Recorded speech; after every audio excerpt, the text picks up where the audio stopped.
Okay, so Johnny's gonna taste test. That's strong, man.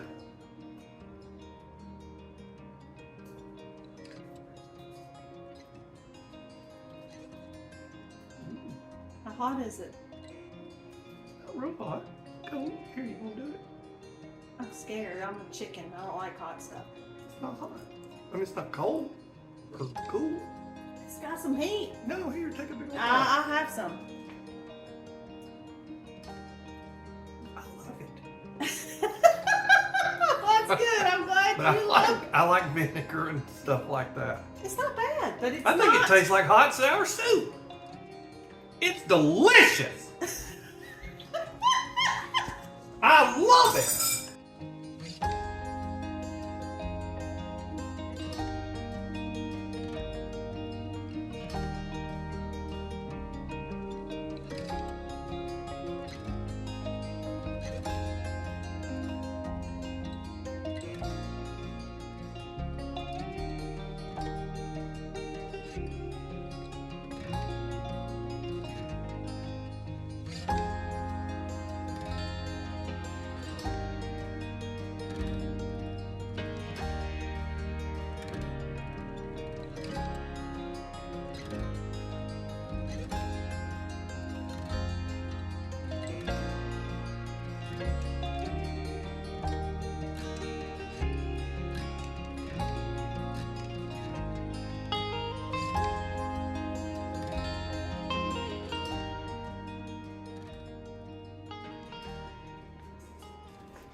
Hey guys, Brandy here. Welcome back to the kitchen.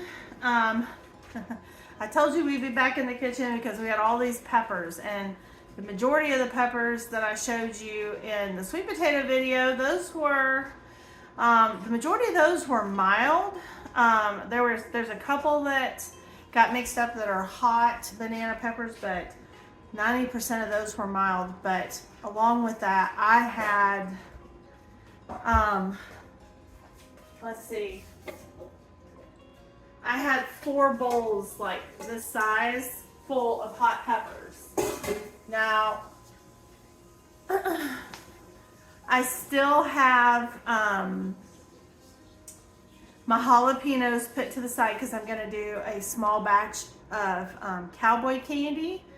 But I have spent the last hour and a half cutting up all of these because I'm gonna make pepper sauce. I went back and forth about whether to ferment peppers and make pepper sauce, but essentially my research said that the ferment would get killed when I canned it because this is gonna make a lot of pepper sauce. So I'm gonna have to can it. So I decided to do a cooked pepper sauce. So this, I've never done this before, so this is new to me. There's probably a few mild peppers in this, but the majority of these are hot peppers. And I did not deseed them. I will strain these once they get cooked, and that's how we'll get rid of the seeds. So, I don't even know how many this is. I can tell you though, I've coughed a little bit because they're so strong smelling. So what I did is I'm going to add fresh garlic, and I smashed and just kind of did a rough chop, and I'm going to put those in here. And then we're going to go over to the stove and I will show you the other couple ingredients. Okay, so we're over here at the stove, and I've got like a little handy dandy measuring cup. I forgot where I got the, I got this at that Rural King when John and I went to Alabama, and this has already come in handy for some other projects. So anyway, I'm going to be putting in here some real salt. I think I'm going to do 4 teaspoons.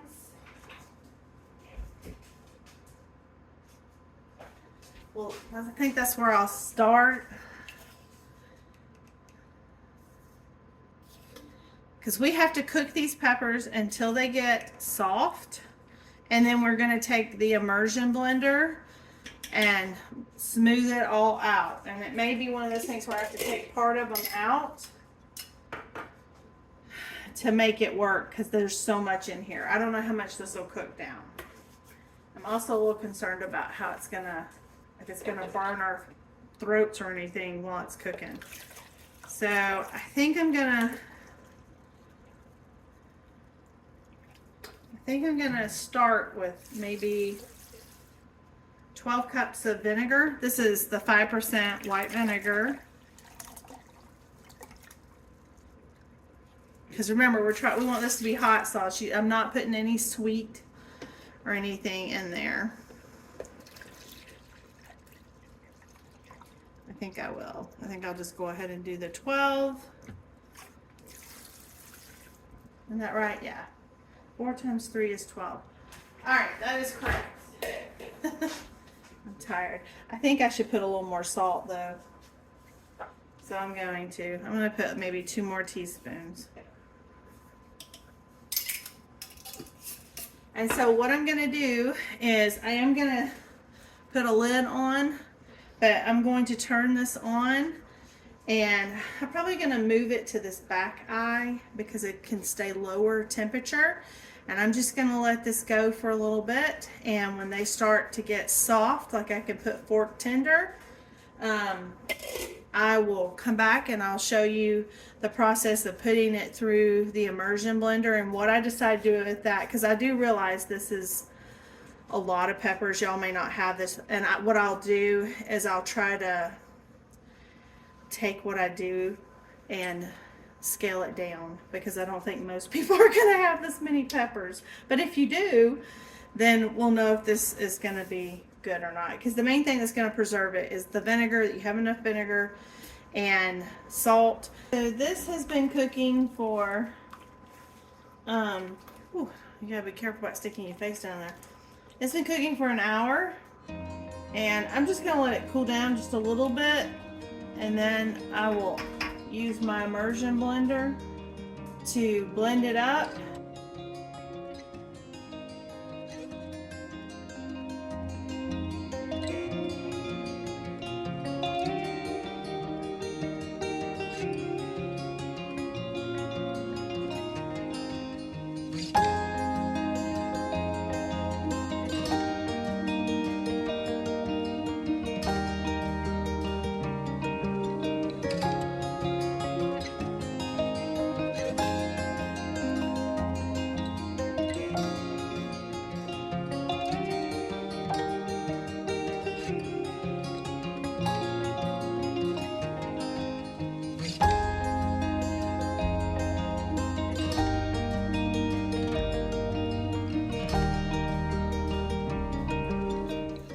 Okay guys, I got everything strained. If you can see,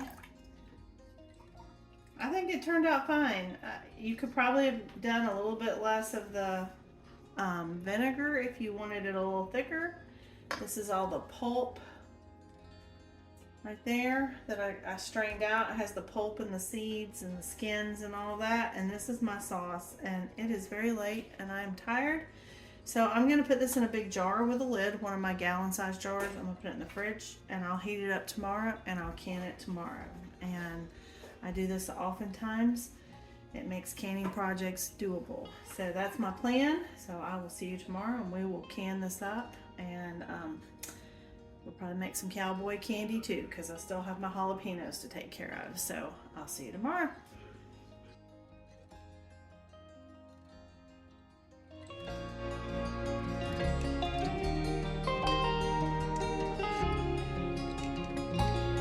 Hey guys, we're back in the kitchen.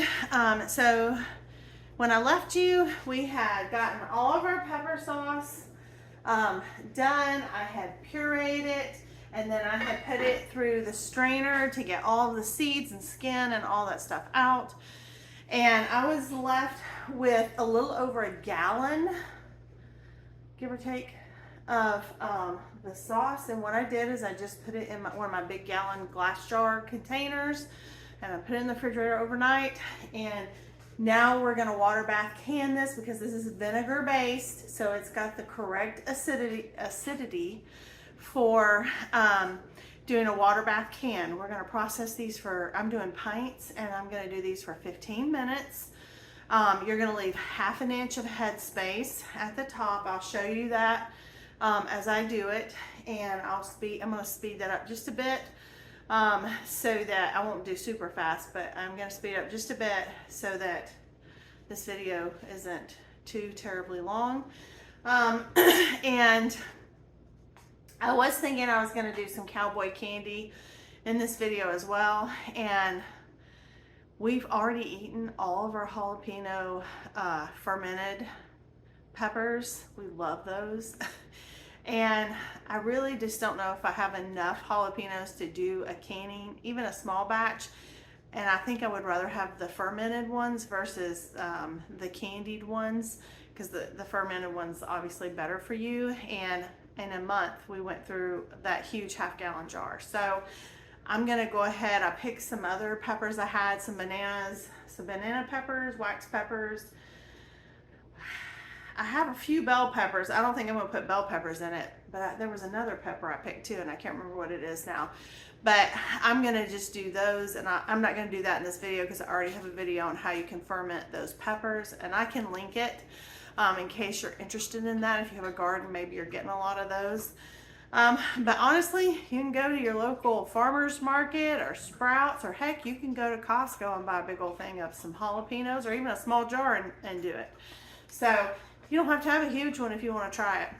And what I have found, if you ferment them, is if you don't like super hot stuff, take the vein and the skins out wearing gloves, and ferment them like that, and they just get a great taste. They're great with like I think we ate the rest of ours with our shrimp fajitas that we had the other night, and but we'll eat them with soup, stew, we'll eat them with anything. So we love them. So anyway, so this is my hot pepper sauce, I guess is what I'm calling it, and it is green because more of my peppers were green than red. I had some red, but I definitely had more that were green than red. So this one is gonna be, but it is hot. These are all hot peppers, and it's actually got a really nice flavor to it. And I'm excited to get to can this up. So what I'm gonna do is I'm just reheating it up. My jars are coming out of my dishwasher. So they've been sanitized, they're clean, and we're gonna jar them up. I'm actually gonna use this canner. Like I use this one because I already have it out. I just cleaned it out. This is also a canner. And I can can 8 pints of this into here. So that's gonna be, we're gonna try to do that. And this needs to process for 15 minutes. You're gonna want your water up over your jars. Anywhere from 1 to 2 inches. In this pot, it'll be easy to get the 2 inches. Plus, it would in my other one with pints because they're smaller jars. So, let me get my jars out. I've already got some supplies that I'm going to need. You want a clean rag, some white vinegar to wipe your rims. You want like your little funnel thing so that when you put on your jars, it'll help with the mess. I have this little doohickey, which will give me my lids, and I got some new chopsticks. I prefer chopsticks when I'm canning, so I got a whole new pack. So this is to debubble, and then this little thing has the little stairs. These are your different stair steps when you're canning. So if you're doing 1/2 inch, it's just in the middle, and it has like it says, let's see. Let me turn it the right way. So this first one, I'm trying to see if you can see. That's a 1/4, this is a 1/2, 3/4, 1 inch, okay? And I don't know if that's showed up well or not. If you get one, you'll see the little numbers in there. And then these for when we bring them out of our water bath canner. So this is one anybody could do. And so yeah, so let me get my jars out and let's start canning.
Okay guys, so I've got it in the canner now, and I'm waiting for this to come up to a rolling boil. And when it is, I'm gonna set my timer for 15 minutes to process. And this canner says it'll hold 8 pint-sized jars if they're regular mouth, which these are. That's why I use these, because otherwise I would have tried out my new Azure canning jars. But I knew I had 8 pints worth, and I barely got them in. They're in, and they have enough headspace, or not headspace, but water covering the jars for a proper canning bath. So that's what I have going in here. And like I said, I'll set my timer for 15 minutes. Once that timer is done, I typically will turn off, and I just kind of let it come down a little bit before I take my jars out. I just don't want to shock my jars. I've just had, I guess, good luck doing it that way, whether I'm pressure canning or whether I'm water bath canning. So I'll just let this come down. I will snap a picture in the morning and show you what they look like after they're sealed up. And after they have cooled down, sat for 12 to 24 hours, I will take my bands off. I will date and label what it is. And the reason you want to take the bands off, I've actually had some questions about that, because some folks have said, I've never heard that, or my so-and-so never did that. And the reason you want it's a safety precaution for you, because if you get botulism, if you get mold, if you don't have a good seal, which is, it's pretty rare, okay? But if you do not, for some reason, there's something that went wrong, the way to know that is those things will develop. And if you don't have that band on there holding down your lid, then you're not necessarily going to know. Now, mold you can see, botulism you can't. It doesn't have a smell, it doesn't have a taste. And so, but if you get a jar and it doesn't have a seal, you know, it didn't seal properly, or something happened to it and the gases make it expand, then you're going to know not to eat that. And so it is a safety feature for you. But anyway, I hope you found value in this. If you did, do all the things. We appreciate that. It helps our channel so much. It helps us grow. And with that, I will see you in the next one. I think some upcoming canning ones that I will have, well, I know I'm going to have, is I need to do some bone broth. So I've got that one on the horizon, and that's a pressure canning one, but it's so easy. And I also have my homegrown Cherokee black beans that I grew, and so I want to do some canning up of that. I have found a new recipe for it was called a Kiwan black bean enchilada, but it's a well, it's not vegan, it was vegetarian because it did have cheese. So, and if that's not what you call vegetarian, I've heard so many different things, so I'm just saying this recipe I read, what they said. So it wasn't vegan, it was vegetarian, but it sounded delicious. And you could put peppers and things like that on it, and I still have a lot of bell peppers, red. I actually picked today some red, orange, yellow, and of course more green. So I thought it looked yummy, but I really want to make it with my own black beans that I grew, and I want to get those canned. So those will be some upcoming canning ones I have. I still have blackberries in my freezer, and I need to make blackberry jam. So stay tuned for all of those. They will be in the horizon of canning videos, and some of them will be pressure canned, some will be water bath canned. So I try to have a little bit of both, depending on what I'm doing. So anyway, with that, I thank you so much for being here, and I'll see you in the next one. Bye.